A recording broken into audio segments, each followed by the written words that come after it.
लोकसभा चुनाव को लेकर हरियाणा में मतदान कल होना है। आज मतदाता मंथन करेंगे किनको वोट देनी है।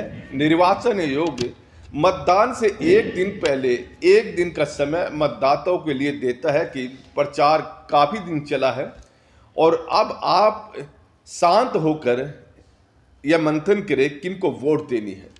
मैं हूं विनोद महला, आप देख रहे हैं दा मुद्दा। हरियाणा में इस दफ़ा खूब गर्मी भी पड़ रही है और ये सियासी गर्मी ने इस गर्मी को और ज़्यादा बढ़ाया हुआ है। जहाँ तक की बात करनाल संसदीय क्षेत्र की करें, इस दफ़ा करनाल संसदीय क्षेत्र हरियाणा में काफ़ी हॉट सीट मानी जा रही है। इसका कारण यही है कि भारतीय जनता पार्टी के वरिष्ठ नेता पूर्व मुख्यमंत्री मनोहर लाल करनाल संसदीय क्षेत्र से चुनाव लड़ रहे हैं और यहाँ उन्हें काफ़ी बड़ी टक्कर देखने को मिल रही है। हालांकि जिस दिन मनोहर लाल ने नामांकन किया था उस दिन उन्होंने दावा किया था कि वो तो नामांकन भरकर फिर पूरे प्रदेश में प्रचार करने के लिए जाएंगे, लेकिन वहाँ पर जिस तरह से विरोध का उन्होंने सहन करना पड़ा, उसके बाद मनोहर लाल को गली गली जाना पड़ा है।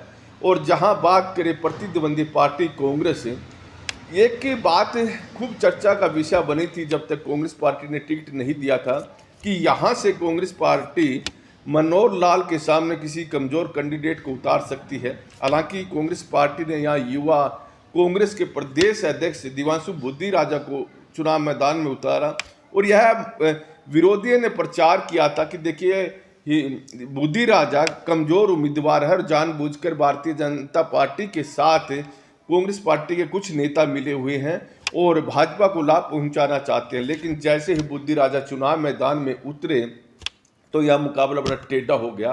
बुद्धि राजा को भी पूरा जन समर्थन मिला। और बात करें गांव की, गांव में कांग्रेस पार्टी बड़ी मजबूती के साथ आगे बढ़ रही है, हालांकि शहरों में भी कम नहीं है। तो देखने में आ रहा है कि इस दफ़ा जो आमने सामने की जो ये टक्कर बनी है कांग्रेस पार्टी और भारतीय जनता पार्टी, इसके बीच मराठा वीरेंद्र वर्मा भी त्रिकोणीय मुकाबला बनाने का प्रयास कर रहे हैं। मराठा वीरेंद्र वर्मा एनसीपी के टिकट पर चुनाव लड़ रहे हैं और इंडियन नेशनल लोकदल ने उनको टिकट दी है। जहां तक की बात करें, वो गठबंधन से आना चाहते थे और खूब प्रचार करनाल संसदीय क्षेत्र में हुआ और यहां तक कि यह चर्चा का विषय रहा था कि मराठा वीरेंद्र वर्मा को एनसीपी के टिकट पर मैदान में उतारा जा सकता है और गठबंधन की जो दल हैं वो उनका साथ दे सकते हैं। और अभय सिंह चौटाला ने इसलिए पहले ही घोषणा कर दी थी कि अगर इंडिया गठबंधन मराठा वीरेंद्र वर्मा को चुनाव मैदान में उतारते हैं तो उनकी पार्टी मराठा वीरेंद्र वर्मा का समर्थन करेगी। तो देखिए, एनसीपी के टिकट पर ही मराठा वीरेंद्र वर्मा चुनाव लड़ रहे हैं क्योंकि गठबंधन के तहत यह सीट एनसीपी के खाते में तो नहीं आई, कांग्रेस पार्टी के खाते में आई। और कांग्रेस पार्टी ने मराठा वीरेंद्र वर्मा को अपना प्रत्याशी नहीं बनाया। बनाते भी क्योंकि वो उनकी पार्टी के नहीं थे। लेकिन कहीं ना कहीं यह बात भी हुई कि मराठा वीरेंद्र वर्मा को कांग्रेस के जो टिकट है, चिन्ह है, उस पर चुनाव लड़ाया जाए, लेकिन कांग्रेस इस बात पर तैयार नहीं हुई। खैर, मराठा वीरेंद्र वर्मा और इंडियन नेशनल लोकदल मिलकर चुनाव लड़ रही है। तो देखें अब क्या है। अब बड़ा अच्छा और टेढ़ा मुकाबला करनाल संसदीय क्षेत्र में दिखाई दे रहा है।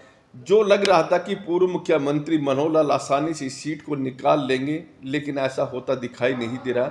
यानी टफ मुकाबले में वो फंसे हुए हैं और जीत किनकी होगी ये देख बात है।